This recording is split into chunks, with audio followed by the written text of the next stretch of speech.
សូមឲ្យព្រះសង្ឃទាំងអស់ដែលស្ថិតនៅក្នុងវត្តរបស់ខ្ញុំ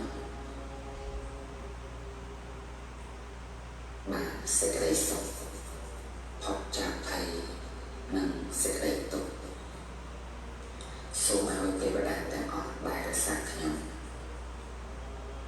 ទេវតាដែលថែរក្សានៅក្នុងផ្ទះរបស់ខ្ញុំសូមឲ្យបានដល់នូវសេចក្តីសុខផុតចាកភ័យនិងសេចក្តីទុក្ខ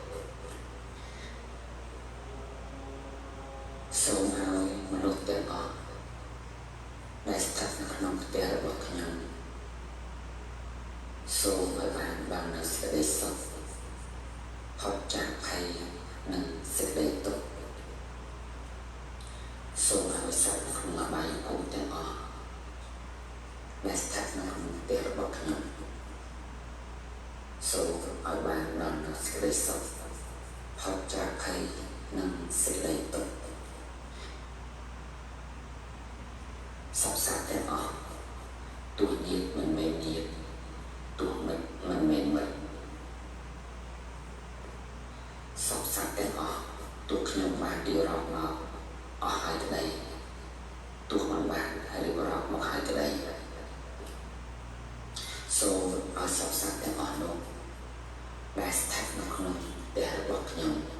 សូមឲ្យបានដល់នូវសេចក្តីសុខ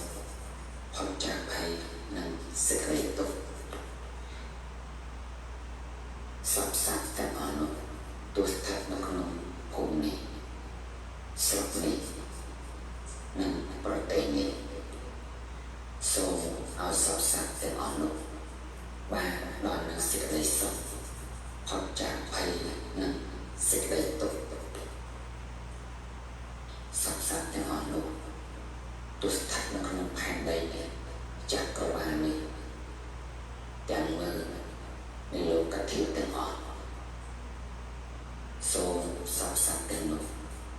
បានដល់នូវសេចក្តីសុខផុតចាកភ័យនិងសេចក្តីទុក្ខបើមានកំហុសឯណាដែលខ្ញុំបានធ្វើខុសហើយដល់សព្វសត្វទាំងអស់គ្នាសូមសព្វសត្វលោកទាំងអស់អត់ទុកនៅកំហុសដល់ខ្ញុំ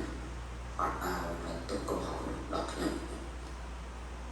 បុណ្យណាដែលខ្ញុំបានបំពេញហើយមេត្តាចិត្តណាដែលខ្ញុំបានផ្សាយទៅហើយ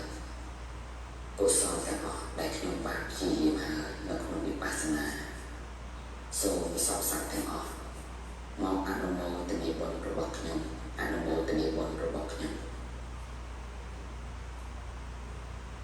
បើសិនជាសព្វសត្វបានធ្វើកំហុសឆ្គងឆ្គងចំពោះខ្ញុំវិញនោះ